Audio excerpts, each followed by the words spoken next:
de a cada dominio extremo le llega su hora.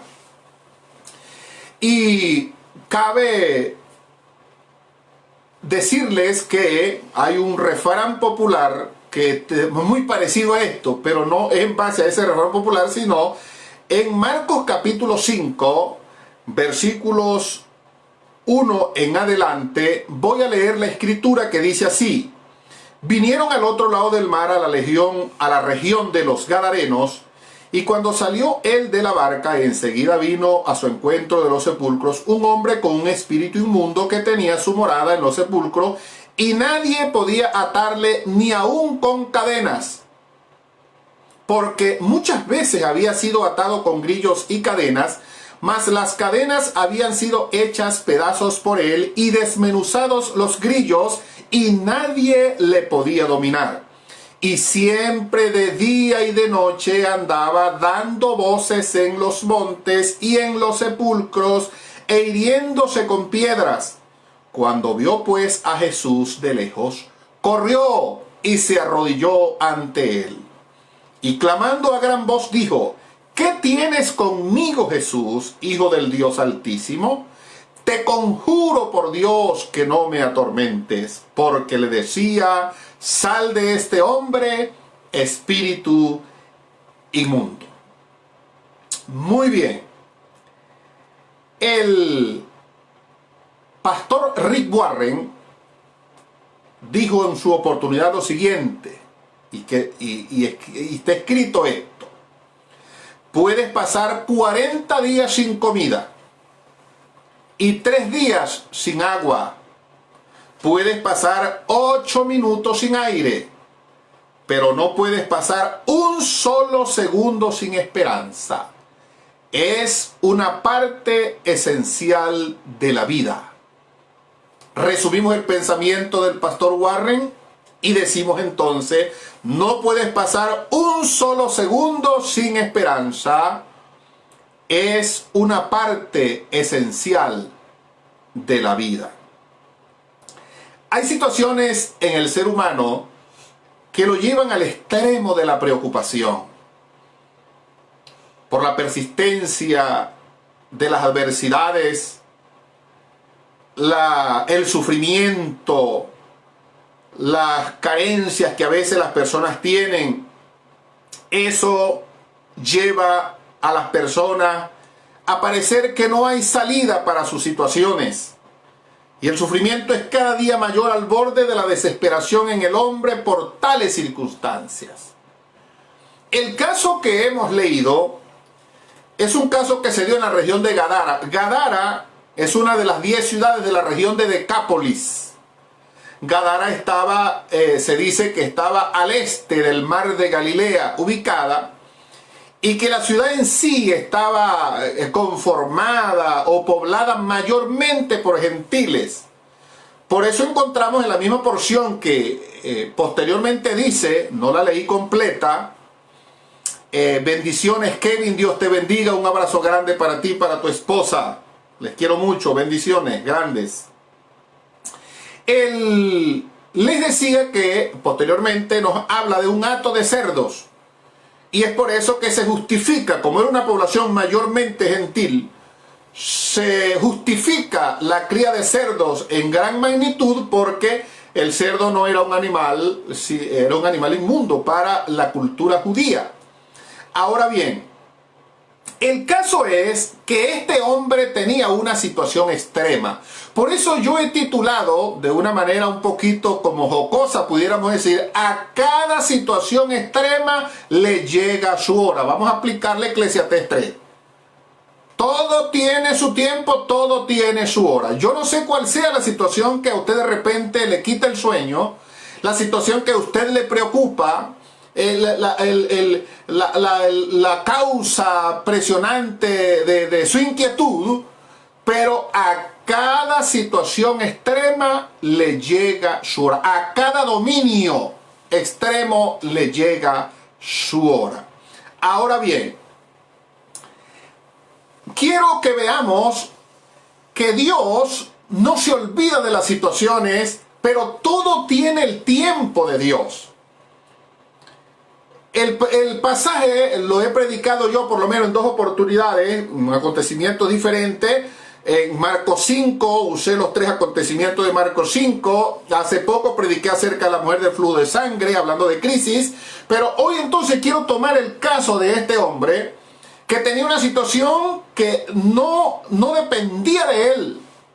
Alguien dijo que si el problema no tiene solución, ¿por qué te preocupa? Y si tiene solución, ¿por qué te preocupas? Entonces, el asunto aquí es que en la Biblia nosotros encontramos testimonios de que las situaciones extremas tienen la intervención de Dios en el momento en que Dios considera. En mi carácter de poeta hice alguna vez algún poema que lo titulé La Venezuela que sueño, y quizá alguno de los que están allí lo leyó en alguna oportunidad. Solo hice tal vez hace 2 años, hablando acerca de lo que creemos. A los venezolanos que están allí, que creo que es la mayoría, les digo una cosa: a Venezuela no va a durar toda la vida así. Viene un cambio para la nación en el momento en que Dios lo determine, porque hay gente que está orando, hay gente que está buscando a Dios, hay gente que está en la presencia del Señor, y sobre todo la gente que está viviendo para Dios y que está santificando su vida son los que están llenando la copa de Dios para que Dios actúe en favor de la nación. Porque les quiero decir algo: podemos decir muchas cosas, podemos hacer muchas cosas por la situación del país, pero si no vamos a Dios, si no nos arrepentimos y nos convertimos genuinamente, la actuación de Dios no va a darse, porque es lo que la Biblia dice. Sin embargo, por su gracia y su misericordia, esperamos que Dios va a hacer algo grande por la nación. Yo soy de las personas que creo que Venezuela va a ser un país exportador en gran manera, eso lo creo yo. Ahora bien, pero yo quiero ir a las situaciones personales de la gente. Hago énfasis en la situación del país porque el sufrimiento del venezolano es duro. El sufrimiento del venezolano es un sufrimiento, caramba, de grado superior. Ha superado los niveles X en muchas esferas, como por ejemplo, hubieron momentos, quizá los hay todavía. Yo tengo aproximadamente 10 meses fuera del país. Pero hubieron momentos en que tú querías comprar algo y tenías el dinero en tus manos, pero no conseguías que comprar. Había momentos en que tú tenías que almorzar lo que no querías, no porque no tuvieses cómo. Y eso es una situación que crea un estado de alarma en la gente, dentro del corazón y de la persona. Momentos en que ciertamente tú tenías que comer lo que conseguías. Y eso trajo una depuración adiposa. Depuración adiposa quiere decir que la grasa de muchos venezolanos se fue. Muchas personas fueron sanos de la hipertensión y todas esas cosas porque la yuca y la uyama se hicieron dueños de la mesa del venezolano, pero no era una situación normal. Usted comía y quedaba con hambre. Y quizá a alguien le suena a política lo que yo estoy predicando hoy, pero no. Solamente estoy viendo que el ser humano es sometido a algunas situaciones que tienden a ser desesperantes. Pero lo que les quiero decir es que aunque nosotros las hemos vivido, no conozco la desesperación por tales cosas. ¿No? ¿Sabía usted que le voy a decir esto? Un día me hizo llorar un perro. Pastor, ¿qué es eso? Sí, habían 2 perros muy lindos en la comunidad. Y un día veo uno de ellos que se estaba cayendo del hambre. Que ese día dispuse yo que cuando comiera le iba a dar comidita a ese animalito. Impresionante aquello. Y lloré, ese día yo lloré de ver aquella situación con ese pobre animal. Pero nunca llegué a pensar que Dios no estaba conmigo, y los milagrazos impresionantes que hemos visto en este periodo es grande. Por eso estamos predicando el Evangelio. Ahora, sigo aquí con la propuesta de lo que les vengo diciendo. El caso es que la Biblia entonces nos habla de situaciones extremas que las quiero puntualizar. Por ejemplo, cuando Israel fue liberado de Egipto, ellos vivieron una situación extrema. Porque Dios tiene el control de todo, como dice el cantante aquel puertorriqueño, el boricua, que dice, Dios siempre tiene el control. El que crea que o pedirle a Dios tome el control de esto, no es que Dios tiene el control. Dios tiene el control de todo. Dios tiene el control. Ahora bien, el asunto es que cuando Israel fue liberado de Egipto, como Dios conoce todas las cosas, un día dijo Dios: Faraón piensa que los tiene encerrados en el desierto. Yo lo voy a hacer, voy a actuar. Llegó el momento de liberarlos a ustedes de este dominio extremo que tienen, le dijo a Israel. Estoy diciéndolo en mis propias palabras. Pero cuando ellos salieron al desierto, que Faraón los persiguió, ellos vieron que el enemigo venía encima, pero cuando Dios determina acabar con un dominio extremo, eso no lo detiene nadie. Cuando Dios dispone sanar la enfermedad que está agobiando, cuando Dios dispone a sacar a la persona de la carencia en que está, cuando Dios dispone cambiar a la persona de escenario, eso no lo detiene nadie, porque Dios lo ha determinado. Y cuando Él decide, Él decide. A nosotros nos queda una cosa, como dijo el pastor Rick Warren: tener esperanza, que ni un solo segundo falle nuestra esperanza. Porque la esperanza ahora permanecen la fe, la esperanza y el amor. La esperanza equivale a paciencia. Es la que nos ha, es esa herramienta, ese recurso poderoso que el Padre puso en nosotros. ¿Qué pasó con Israel en ese momento tan terrible en que creía que iban a perecer? Allí había determinado Dios que el dominio extremo para Israel acababa. Y le dijo a Moisés: ¿por qué clamas a mí? Dile al pueblo de Israel que marcha, toma esa vara, ponla sobre el mar, y yo voy a abrir camino para que ustedes sobrenaturalmente pasen, porque voy a demostrar mi poder en ustedes. Así fue. Moisés tocó las aguas, se abrió el mar, pasó Israel al otro lado, y cuando el enemigo quiso creer que por los caminos de Dios el diablo anda, se equivocó, porque cuando Dios determina por sus hijos, ellos serán liberados y el enemigo no podrá tocarlo, él no podrá avanzar. El enemigo entró al mar y Dios se encargó de cerrar las aguas del mar para que ellos perecieran para siempre. Los enemigos que hoy estás viendo, dijo el Señor, nunca más los verás. Y quedaron entonces ahogados en el Mar Rojo a causa de creer que ellos iban a hacerle mal al pueblo de Dios. Pero cuando Dios determina obrar sobre la situación extrema, nadie puede hacer nada. Aleluya. Nadie puede hacer nada. Yo les he dicho a ustedes que yo he visto milagros de salud en mi vida. Tengo diagnósticos muy fuertes, clínicos, sobre mí, que me llenaron de miedo en su momento, pero Dios fue bueno y trajo sanidad. Y aquí estoy, predicando el evangelio. Pero otra situación extrema, el caso de Débora y Barak, en su guerra contra Jabín y Sísara. Jabín era cruel, dice la Biblia, y aquella situación ellos estaban por 20 años lo tenían dominado, pero Dios determinó que iba a hacer algo sobre aquel dominio extremo en Israel. Y cuando Dios determinó, levantó la voz profética de Débora, porque la Biblia dice: creed a mis profetas y seréis prosperados. Escuchamos a Dios y somos bendecidos, somos fortalecidos, pero cuando creemos a los verdaderos profetas, viene la salida, viene el progreso. Y Débora le dijo a Barak: levántate, porque este es el día en que Jehová entrega a Sísara en tus manos. Y Barak obedeció a la palabra profética, y entonces se pudo determinar el exterminio del enemigo y sacar al pueblo de la condición de dominio extremo en que estaba viviendo. ¿Y qué tal el caso de Goliat con Israel?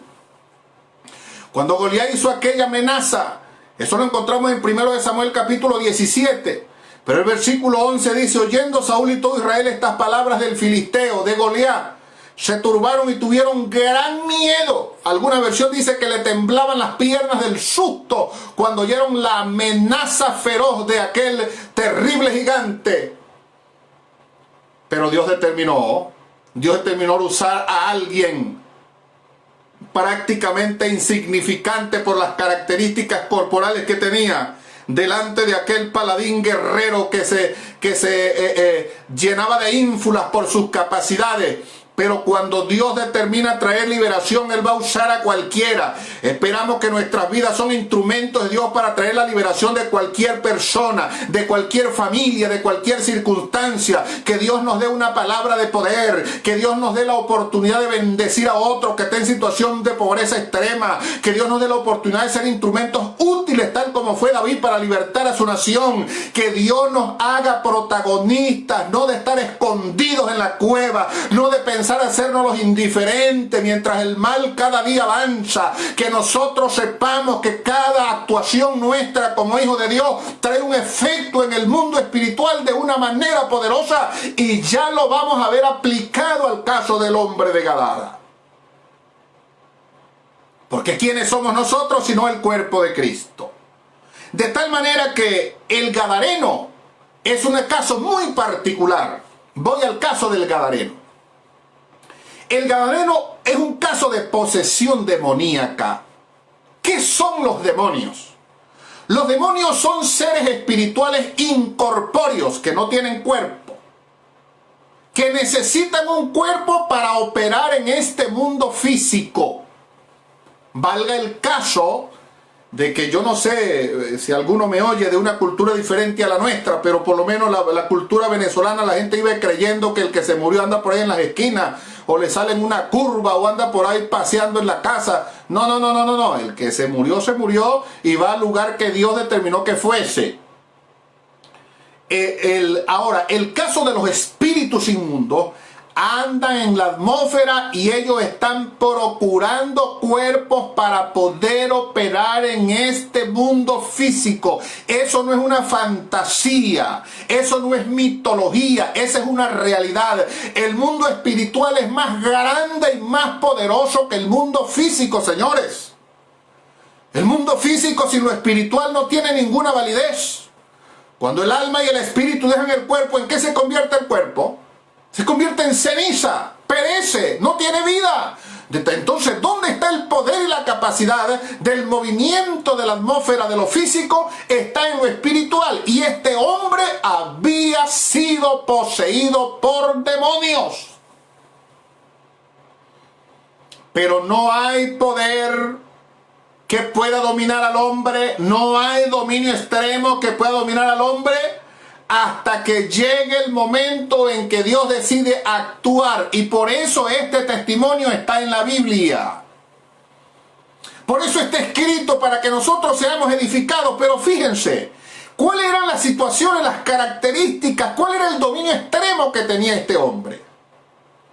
Este hombre padecía de una soledad impresionante, pero no era una soledad producida por algo emocional. La soledad de este hombre era espiritual.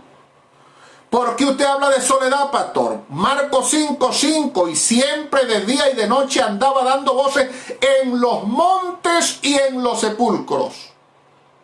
No hay nada más solo que un cementerio, tanto que los humanos le tienen cierto rigor a los cementerios. Siempre de día y de noche andaba por los montes, en la soledad. Un espíritu de soledad tenía este hombre. Una situación característica que reflejaba soledad, pero también tenía indomabilidad.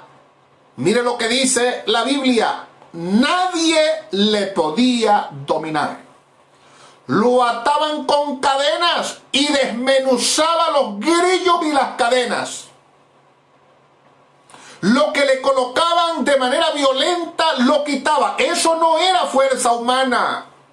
Hay poderes que son dominio extremo porque tienen la Biblia dice, tienen el dominio de la fuerza de las tinieblas. La Biblia dice que nosotros somos de Dios y que el mundo entero está bajo el maligno. Satanás tiene cierta potestad de esas operaciones. Los demonios tienen cierta potestad de esas operaciones. A veces hay territorios terriblemente dañinos que los demonios se apoderan de manera tal de algunos territorios. ¿Usted cree que es normal donde a diario se maten personas? ¿Usted cree que es normal donde usted no pueda pasar por una calle, por un callejón, porque eso está lleno de delincuentes? Hay prostitución, hay robo, hay homicidio, hay todas esas cosas. Naturalmente que es un lugar que está posesionado por espíritus inmundos. Y tenemos testimonios de eso. En la ciudad de Valencia, en el centro del país, en Venezuela, en el sur de la ciudad. Allí está el centro CLN de Carabobo, una de nuestras iglesias. Y allí hace algo aproximadamente unos 3 años, la situación, 3, 4 años, una situación crítica, una situación realmente de espanto, una situación horrible, increíble. Los negocios eran azotados por la delincuencia. Las armas de guerra que poseían esa gente, armas de alto calibre, eso era impresionante. Las bandas y tomaron, para mí, no que alguien me lo haya dicho, pero yo interpreto que en una oportunidad quizá ellos se reunieron y dijeron: vamos a hacer un barrido desde aquel sector, digamos desde la parte oeste hasta el este. Vamos a venirnos robando todas las casas, que no se escape nadie, ninguna familia, ni casa, ni negocios, ni nada. Y la pastora Miriam con la iglesia, fue una iniciativa de ella, levantaron algo que ellos llamaron guardianes de mi palacio. No se podía dormir porque era terrible la situación. Se oían en la noche gritos, se oían disparos. Esos gritos eran de la familia, que la banda hasta de 15 hombres llegaban a las casas a llevarse todo. La cama, la nevera, la cocina, los cilindros de gas, toda la comida, la ropa, todo, absolutamente todo se lo llevaban. Y comenzamos a orar nosotros. Yo hablo por el Centro Cristiano Luz de las Naciones, pero estoy seguro que el resto de hombres y mujeres que están en esas comunidades, que son bastante grandes, también estaban orando. Pero en el caso nuestro, mi esposa le dijo a la gente: vamos a orar durante 90 días, vamos a hacer vigilias 3 meses. Eso era orando y orando y orando, porque la situación de dominio extremo era terrible. ¿Qué pasó, pastor? ¿Por qué no puedo extenderme demasiado en este testimonio? Usted seguramente, no hay delincuentes, claro que todavía tienen que haberlos, seguramente los hay, pero esa situación tomó su lugar, tomó su dominio, comenzó a caer esa situación, comenzaron a desbaratarse los planes del enemigo, las estrategias, y Dios comenzó a traer cierta paz sobre la familia. Y si alguien que quizá me oiga de esas regiones, se va a dar cuenta que lo que digo es cierto. La oración, el acercarse a Dios es algo poderoso. Aquel hombre entonces estaba poseído por demonios, porque los demonios poseen personas, los demonios poseen familias. Hay familias que no encuentran qué hacer con las situaciones que tienen. ¿Usted cree que es normal que se suicide el papá, se suicide el hijo, se suicida la hija, y el nieto también viene con el mismo cuento? A cada situación, dominio extremo, le llega su hora. Y yo estoy declarando que la hora ha llegado para ciertos dominios extremos de la gente que reciba esta palabra, por la fe en Jesucristo. Yo no soy un palabrero que anda por ahí profetizándole a la gente, pero sí tomo la palabra de fe para decir que si Dios me dio esta palabra, es para que traiga una actuación sobrenatural en la vida de alguien en esta hora, en el nombre de Jesucristo.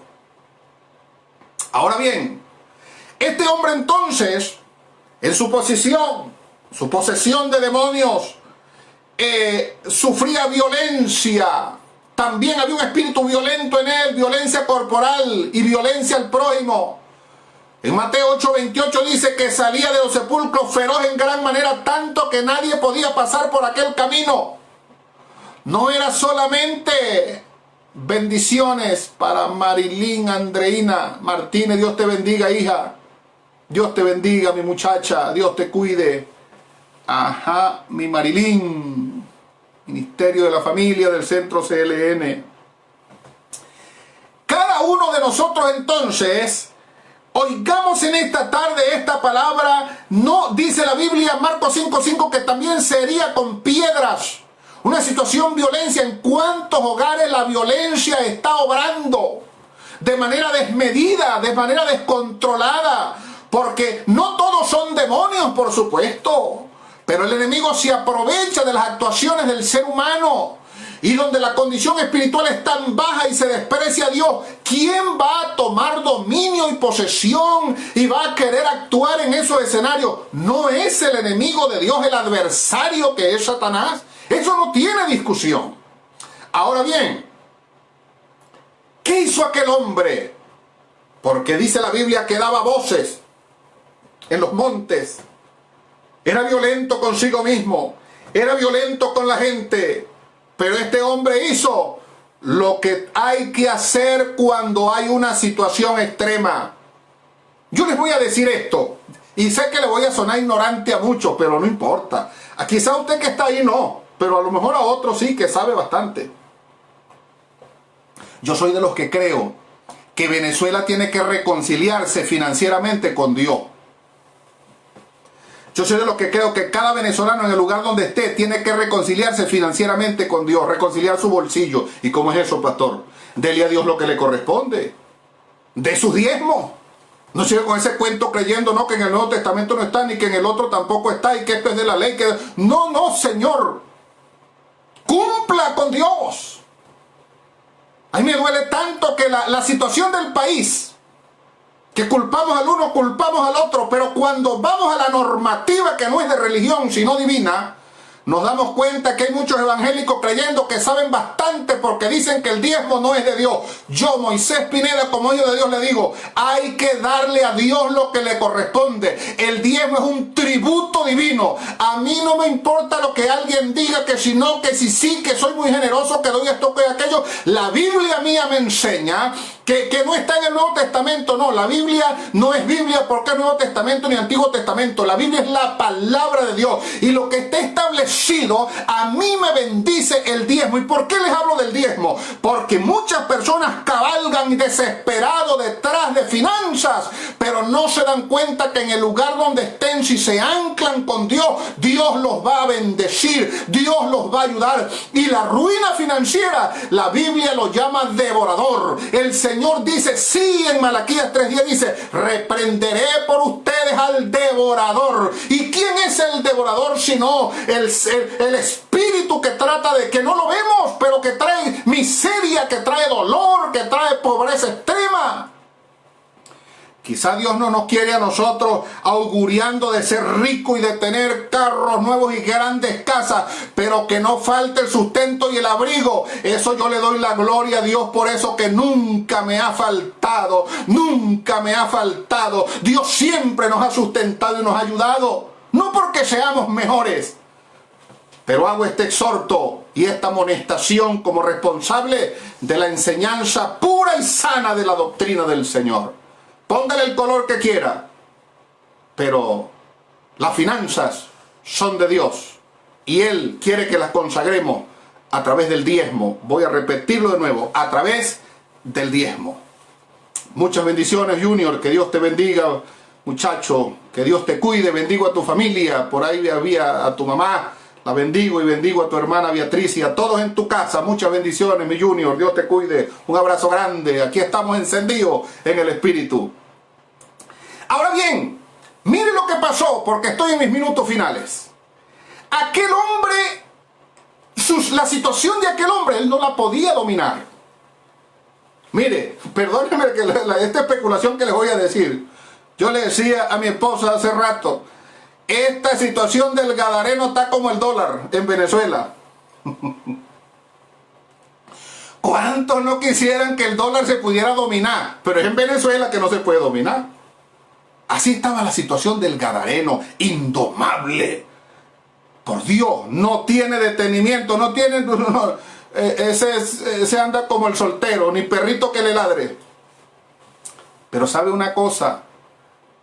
A cada dominio extremo le llega su hora. El de esta legión le llegó la hora. Mire lo que pasó. Cuando el Señor toca tierra en Gadara, que viene cruzando, por cierto, una tempestad también se había levantado. No era, con lo que se iba a encontrar en Gadara no era cosa fácil. Lograr, hermano, la liberación de la familia no es cosa fácil. Lograr la situación que está viviendo quizás no es fácil. A lo mejor hay que pagar un precio, hay que atravesar procesos, pero de que viene la liberación viene, de que viene, la hora va a llegar, la hora del dominio extremo esa va a llegar, en un momento va a llegar. Dios está velando por ti, Dios está velando por tu casa, Dios está velando por tu situación. Has mirado esos zapatos y has derramado lágrimas, pero el Dios de gloria tiene provisión para ti, el Dios de gloria tiene salida para tu situación. Oh, poderoso es Dios. Aquel hombre cuando vio a Jesús, dice la Biblia, el rebelde, el indomable, el que no podía ser dominado por nada, el que andaba en los cementerios, el que no podía acercársele a nadie. Entonces dice la Biblia que corrió y se arrodilló. Eso lo llamaría yo que hubo un despertar en el espíritu humano de aquel hombre.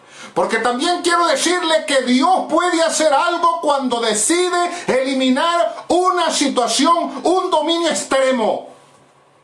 Lo hizo con Judá, despertando positivamente el espíritu de Ciro para dejarlos ir. Pues ya ellos no van a estar más aquí. Llegó el tiempo, dijo Dios. Llegó el tiempo de la liberación de mi pueblo. Llegó el tiempo de la liberación de los míos. Yo voy a despertar el espíritu de un hombre que no me conoce llamado Ciro. Y lo llamó también su pastor porque Dios siempre ha querido cuidar de la humanidad. Y aquel hombre fue usado como instrumento para liberar del cautiverio de Babilonia a los hijos de Israel. Porque cuando Dios determina, entonces Él va a hacer. Y Él está tomando acción sobre tu situación. A cada dominio extremo le llega su hora. Pero ¿sabe qué pasó? Aquel hombre, ¿qué hizo el hombre? ¿Qué hizo aquel hombre endemoniado? Corrió. ¿Y sabe qué le dijo el Señor? Le dijo, ¿qué tienes conmigo, hijo del Dios Altísimo? Eso tiene mucho que ver en la revelación de la Escritura. Y permítanme leerle mis notas un poquito. Ese Dios Altísimo es El Elyon, que significa el Dios Altísimo, exactamente. Pero eres tú el hijo de El Elyon.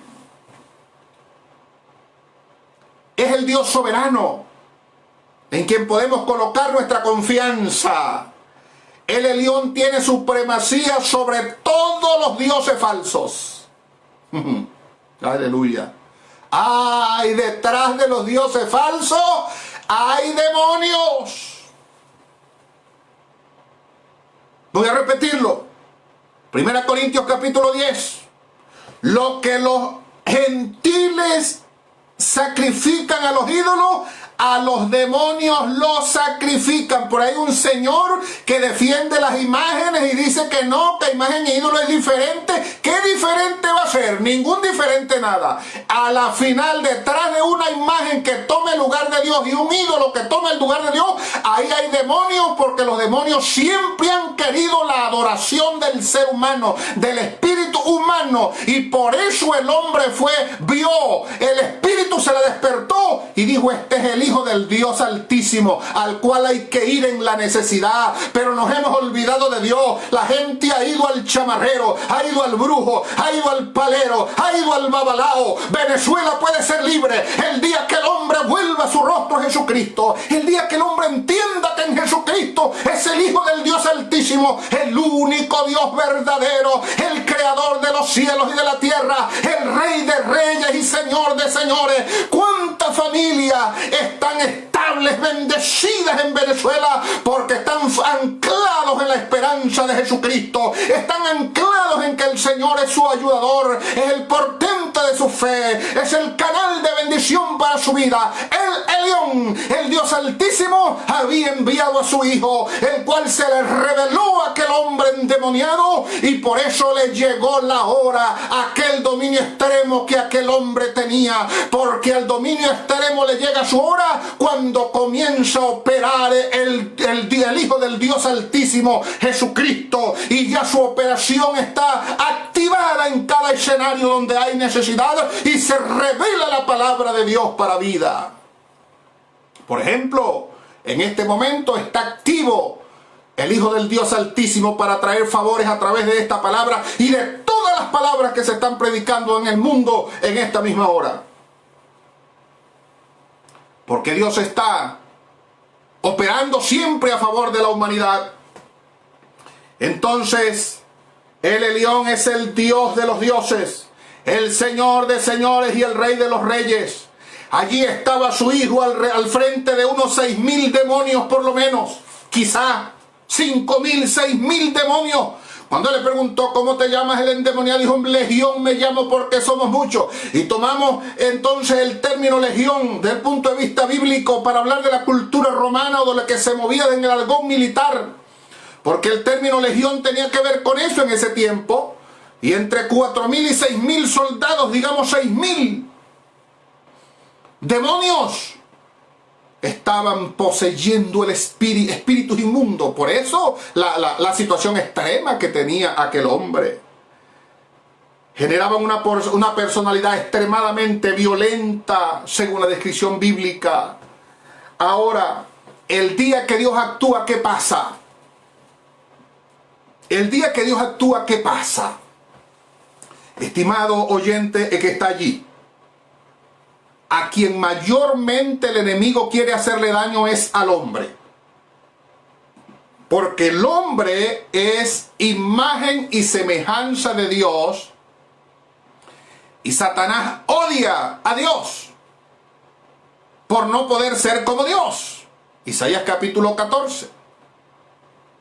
Dice la Biblia que Dios sacó fuego de en medio de Satanás. Ezequiel capítulo 28.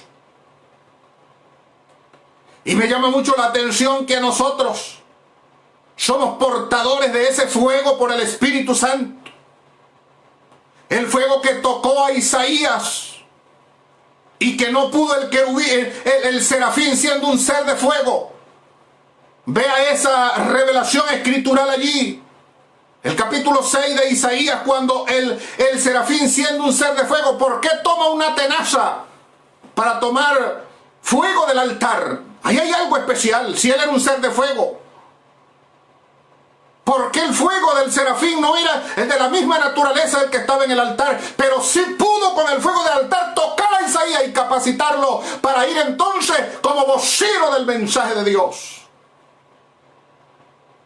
Es que nosotros somos seres muy especiales y el enemigo va a venir con fuerza para querernos dañar. Pero cuando aparece el Hijo del Dios Altísimo, entonces se le acaba el pan de piquito a la situación, al dominio extremo. A cada dominio extremo le llega su hora. Hoy estamos trayendo el nombre de Jesucristo porque en el nombre de Jesús se dobla toda rodilla en el cielo y en la tierra. Hoy estamos trayendo el nombre de Jesucristo sobre todo dominio extremo. ¿Por qué? Porque el testimonio que tenemos de Marcos 5 es el siguiente, en el versículo 15. Que dice que la gente de aquel lugar de Gadara vienen a Jesús y ven al que ha sido atormentado del demonio y que había tenido legión, lo vieron sentado, vestido y en su juicio cabal. 3 características nos describe la Biblia, que tiene que ver con la transformación poderosa. Si estaba sentado, ¿qué indica eso? Estaba en paz. Ya no estaba atormentado, ya no andaba corriendo por los caminos ni por los sepulcros, estaba sentado. Estaba vestido, había sido recuperada su moral, porque él andaba desnudo. Había recuperado la moral. ¿Cuántas personas han perdido el respeto aún de sus hijos? Padres que son golpeados por sus hijos, físicamente golpeados, verbalmente ofendidos de manera extrema, pero no voy a justificar los hijos, pero es por la moral que los padres han tenido. Y los hijos los irrespetan de manera soberbia y terrible que avergüenza. Hijos que no quieren ver a sus madres, pero todo eso es obra del enemigo. Se le ha dado oportunidad y ha venido un dominio extremo, porque no es normal que el corazón de los padres esté contra los hijos, ni que el corazón de los hijos esté contra los padres. No es normal eso, no es normal. La Biblia dice que cuando viniera Juan el Bautista, que viniera el Señor Jesucristo, ellos iban a hacer a volver el corazón del padre a los hijos y el de los hijos hacia los padres, porque de eso se trata, del cuidado de Dios a su creación maravillosa. Que todo dominio extremo se vaya del seno de la familia, que todo dominio extremo, se llame de enfermedad, se llame rencor, se llámelo como se llame, se vaya en el nombre de Jesús, porque estamos declarando el nombre del Hijo del Dios Altísimo Jesús sobre esa situación en esta hora. Y estaba en su juicio cabal. ¿Por qué? Porque sabe una cosa, estar sin Cristo es locura. Nos lo enseña la parábola del hijo pródigo. Dice la Biblia que volviendo en sí, y volver en sí es porque estaba desconectado de su juicio cabal. Pero al volver en sí, entonces se dio cuenta de toda la riqueza que había en la casa de su padre. ¡Ay, cuántos jornaleros tienen pan en abundancia! Y yo aquí perezco de hambre comiendo casualmente la comida de los cerdos. Aquí pagaron el plato roto los cerdos. ¿Por qué? Porque hubo una inversa entre, y reciba esto de parte del Espíritu. Viene prosperidad si tú te vuelves a Dios. Dios va a abrir camino. Dios te va a sacar de la miseria. Oh, hay una palabra del Espíritu para alguien en esta tarde que has vivido una situación muy extrema. Estrecha, preocupante, pero si te vuelves a Cristo vas a ver la paz, vas a ver la bendición. Aquel hijo que se fue de la presencia del Padre fue a comer algarroba con los cochinos, pero este que fue liberado, entonces todo su arsenal de mal fue lanzado sobre un hato de cerdo, los cuales perecieron por un despeñadero y se ahogaron en el mar, dice la Biblia, porque los cerdos representan la inmundicia, representan el pecado. O quizá no el pecado, pero sí por lo menos Dios lo declaró en la Escritura como un ser inmundo. Y hay una situación importante entre el pródigo y este hombre que fue liberado. Pero dice que en su juicio cabal, porque cuando le llega el día al dominio extremo en la vida de alguien, esa persona recupera el juicio cabal. Vestido está la persona que está en juicio cabal. Sentado está la persona que está en juicio cabal. Y en juicio cabal está la persona que disfruta de un escenario de tranquilidad y de paz que ofrece Cristo en esta tarde.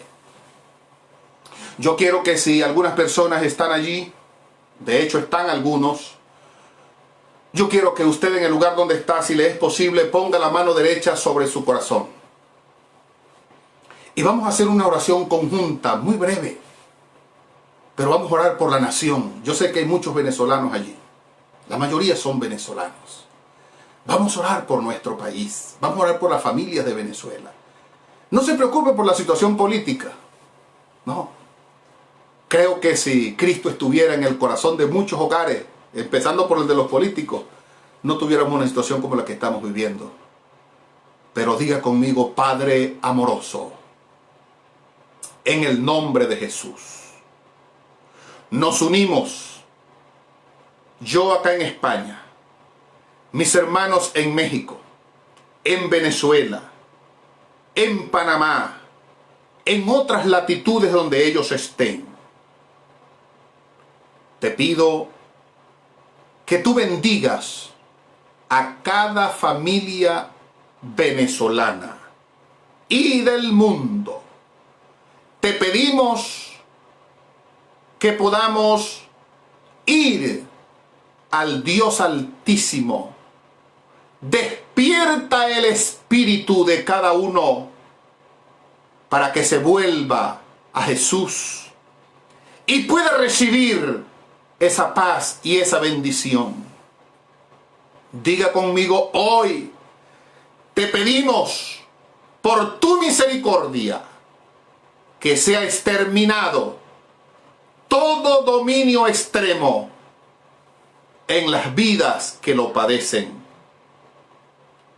Invocamos el nombre de Jesucristo sobre todo dominio extremo para que sean libres, como lo fue aquel hombre de Gadara. En Cristo Jesús te damos las gracias. Amén y amén. Mis hermanos, muchas bendiciones a los que estuvieron allí. El pastor Moisés les aprecia, les ama. Un abrazo grande para todos y esperamos muy pronto vernos en nuestro territorio para seguir con la proclamación del Evangelio en el nombre poderoso de Jesucristo. Paz de Dios para todos. Un abrazo. Nos conectamos en próxima oportunidad. Amén.